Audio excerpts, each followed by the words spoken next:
So it's Rhett Power with Inc.com. I'm with Andrew Yang today. We're going to talk about entrepreneurship. We're going to talk about the global entrepreneurship is where we are today. We're out here in Silicon Valley. And Andrew, you're so busy. You got so many irons in the fire, it sounds like. How do you keep it all together? How do you stay focused? And tell us about it. Well, I think you hit the nail on the head. I tell people I have two priorities: my work with Venture for America and staying married. So if it doesn't stay in one of those two buckets, I pretty much say no. A lot of entrepreneurship is about saying no and focusing. Absolutely. No, I had to learn to say no when I started my business. It was the hardest thing because you don't realize how many people come in your door and need something or want something. And yeah, they're all beautiful things, and you'd love to help them. You just got to pick and choose your battles. Right. So again, going back to the question, how do you stay focused? You've got so many things going on. How do you prioritize things? Do you have habits or rituals or things that you do that will keep you focused and doing what you're supposed to be doing? Well, I think we all have to find things that sustain us. So for some people it might be meditation or exercise. For others it might be family time. With me, Venture for America, it's a fascinating timeline where the priorities shift depending upon what the season is. So right now it's training camp, so that's front and center. Also, we have a documentary coming out about us in September, so I'm focused on getting the word out about that. It's called Generation Startup. It follows 6 aspiring entrepreneurs. For 15 months, they try and make a positive impact in Detroit. Okay, wonderful. So what, we're here at the Global Entrepreneurship Summit. We're talking about entrepreneurship. There's 75 million unemployed people around the world, young people. Yes. Is entrepreneurship the answer to that problem, to that global problem? Well, entrepreneurship is certainly one of the answers. I mean, it's such a multifaceted issue, and there's so many people in different parts of the country that are struggling with unemployment and underemployment. So one of the ideas behind Venture for America is that it's really hard to start a business. And so if you have someone who is unemployed and saying, hey, go create your own job, that's an unrealistic threshold for most of them. So the way it typically goes is getting a job is here, and starting a company, as you know, Rhett, is like here. So if you can't get a job, starting a company is not realistic a lot of the time. Absolutely. So it's not an answer in the sense that you don't go to a large group of unemployed people and say, hey, create your own jobs, because that's not realistic. It's not going to happen. Mm-hmm. But it certainly is the case that there are possibilities around creating new enterprises that can employ a lot more, particularly young people. Okay. You think it's an answer in developing countries around the world? You think it's a real viable way to help solve this crisis that we have of unemployment?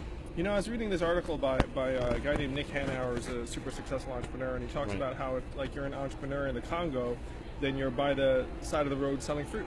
Right. You know, it's that sort of entrepreneurship is based in large part upon the types of opportunities that are available to you, and so people in developing countries tend to be very, very enterprising because they'll take any opportunities in front of them. The trick is really creating systems so that they're able to start businesses that can employ more and more people, as opposed to just staying like a one man or one woman shop.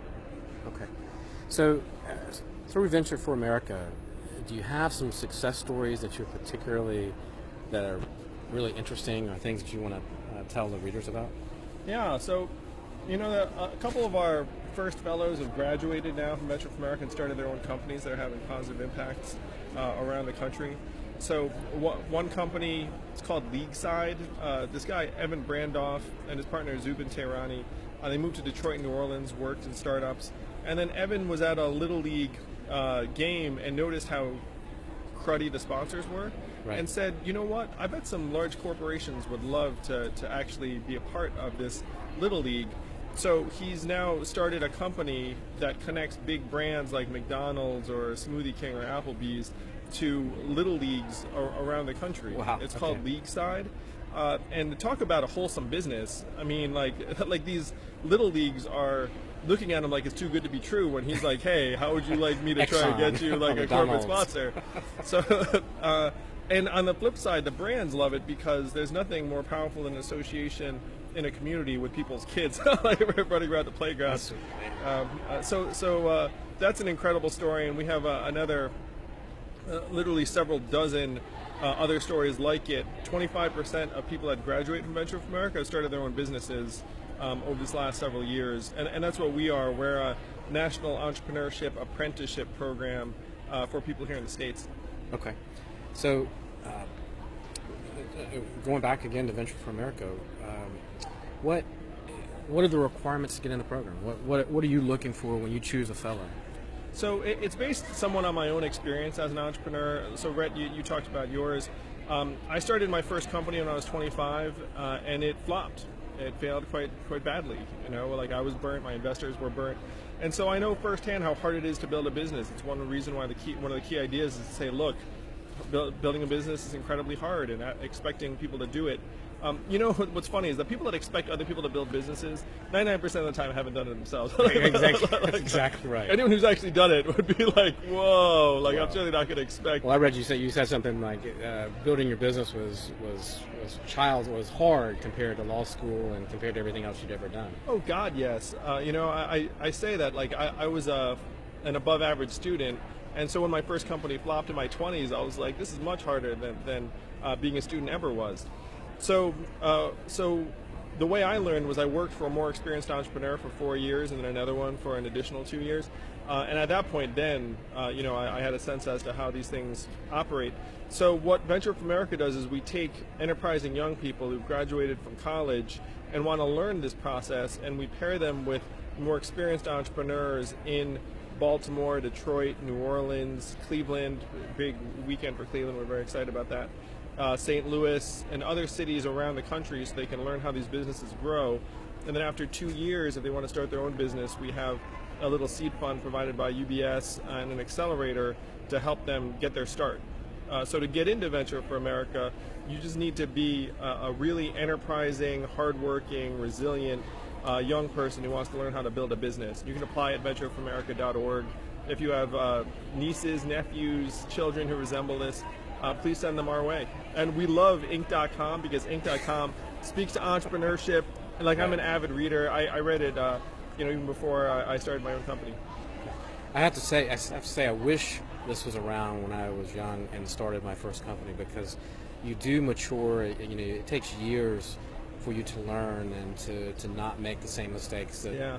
I mean, I'm hard-headed, so I had to learn my way, right? And so it's really interesting that what you're doing, and I think you do become a better entrepreneur after you've matured and you've gone through. I think that's a message we need to get out there, Rhett, which is entrepreneurship is not somehow innate or you're born with it. Like, no, it's right. Yeah, one of the things people overlook is that Bill Gates started a company that flopped before Microsoft. Sam Walton started a retail store that flopped before Walmart. So it was somehow innate. Those two would have been. Then their first company, you know what I mean? So expecting people somehow to, like, you know, be born and be able to start companies is ridiculous. Really, the way people progress is through experience and seasoning and mentorship and maturation, all the things that you and I experienced. So I think when I started my company, I think my mentality was, I'm a smart guy, I've got a smart partner, how could we fail? Which is a beautiful sense of youthful optimism to have. I mean, it's necessary in some ways. It is. You know, I think we're all a little self-delusional when we first do this. But well, that's great. And how long is it? You said it's 2 years. It's 2 years. And what happens to a lot of these guys after they finish their 2 years? Do they stay with the companies? You said 25% start their own companies. 25% start their own companies. About 40% stay with their companies or another company in a VFA city as a manager and leader, because at this point you have some responsibility. Sure. And the remaining third tend to work in startups in another city. Okay. But literally like 85% stay engaged in startups or entrepreneurship, which is something we're very proud of. Absolutely. So a couple of final questions. What makes you get up in the morning? I know you've done a lot of different things. You've been successful at for what you're doing now. What motivates you? You know, if you do this work, so one thing that your readers and viewers may not know is that entrepreneurship's at a multi-decade low in the United States among 18 to 30-year-olds. The rate of private company ownership among households under 30 is at like 6.5%, which is down from literally like 11.5% about 20 years ago. And if you look out among the young people that you know, you'll see that most of them are struggling with debt loads or trying to like scrape together money to like get their first house. So that like they're not really in a position to start their own companies. One of the things that people mistake is that they have social media accounts. So you think, hey, that means they're starting businesses, but really all it means is they're like Snapchatting each other and face swapping. So what gets me excited about my work is that the further in we go, the more we see the need. If you go out to these cities, you see that there's a real need for new enterprises to get started. And if you spend time around young people, you see that there's a real progression that they need to go through in order to start a business. Most of them are not coming out and saying it's time for me to start my own company. That's not happening on the ground at all. Is that, you think that's somewhat of the people's background? I've always been curious, is, you know, we talk about is entrepreneurship innate, or is it something that you learn? And I think maybe there's a little bit of both. Yeah. Is it because maybe parents aren't pushing entrepreneurship, they're not coming from a support network of entrepreneurs, and so it's not the first thing people think of? I know my parents think I'm absolutely crazy for being an entrepreneur. They both work for the state, and God bless them. But your parents are much more the norm, Rhett. I was talking, and it's a global thing too. Someone in Hong Kong was saying, you know, the biggest impediment to entrepreneurship in Hong Kong is parents. Okay. Because like if you're a parent in Hong Kong, you're like, don't start a business. Work for the bank. Yeah, work for the bank and get that job. And I see it at Venture of America all the time. People who are from good families, their families 9 out of 10 times are not pushing them to become entrepreneurs. They're pushing them to get another degree, get a solid job, to climb the ladder. And that's that's one of the value adds to Venture of America, is that we're parental cover, because if you said, hey, I'm going to move to Baltimore to work for this startup, parents would be like, are you out of your mind? But then you say, hey, I get this Venture for America fellowship, look at all these other people who are doing it, it's really competitive, then the parents lighten up and they get more supportive. But you're totally right, parents are not generally pushing their kids to become entrepreneurs at all, quite the opposite. So I want to talk just a brief minute about failure. And it's a topic that's we talk a lot about on Inc. How did you get through the failure of your first business? Because I've read that you said, it was very tough, mentally and in a lot of different ways. Yeah, it was really tough. Anyone who knew me knew that I started this company, so then they thus knew that the company failed. And so, it really did a number on my self-esteem and confidence for months, maybe even like a year or two. And I think that would be pretty much the norm. I could give the happy story about how like I grew from it and then I did these other things and all worked out all right in the end, which is all true. But I think that failure is something we need to really introduce our young people to sooner and more seriously, because right now throughout their schooling, failure is a terrible thing. If you get an F, that means you've like submarined your GPA and your academic record forever. And college admissions these days are so competitive, and then you get into college, and I swear I've met so many college kids who think their life is about not screwing up. Right. And so then you expect them to take risks that could lead to real failure with real consequences. It's not how we're training and acculturating them at all. So I think failure, in some ways too, we're here in Silicon Valley, and so they talk about how failure is a badge of honor here. And I can also attest to the fact that failure is not a badge of honor in just about any other part of the country in any circumstance. Like you crash a company in most circumstances, not like no one's clapping you on the back, no one's saying that was great. come run my company now. No one's saying those things.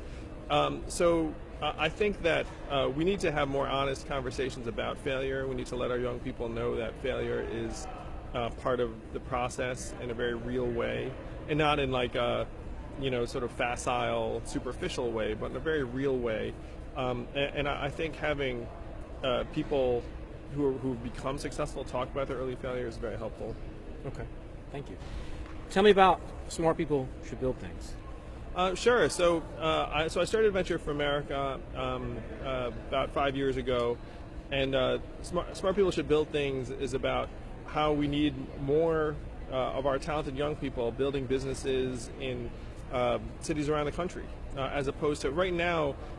The tendency is for people with really advanced educations to head to Wall Street, Silicon Valley, New York, consulting, banking, and they tend to converge really. Our joke is that smart people are doing one of 5 things in one of 5 places. You know, it's like you're going to be a banker, consultant, lawyer, doctor, you know, academic in New York, DC, Boston, San Francisco, LA. And so the book is about how we change this, and also about some of the things you and I have been discussing, about what it's like to fail, what it's like to try and build a company from the ground up, and the fact that the big message is around the fact that these things actually form you as an individual, where a young person thinks, hey, I'm me, and then I'm going to consult for 2 years, and I'll be me with some cool consulting skills. But really, you'll become a different person as a result of having done that for several years. Right. Whereas if you go to New Orleans and work for a New Orleans entrepreneur for several years, you're more likely to become someone sort of like that New Orleans entrepreneur. Right. And that's one of the themes that we're trying to bring to young people, is that they need to act in a way that's going to lead them to become the kind of person and business person they want to be. And there's nothing wrong with Main Street. There's nothing wrong with starting a business on Main Street or in these places that we don't think of. Oh yeah, like the entrepreneurs in a lot of these cities have incredible lives and incredible stories, and many of them are remarkable human beings. I've had an experience of running a company with, you know, about 100 employees, and that changes you too. Like that makes you a different sort of person. We need more people like that. Yeah. And the great thing is our young people want to become exactly that kind of manager, builder, leader. Well, thank you, Andrew. I appreciate Rhett, it. it's a real pleasure. Yeah, my pleasure. All right.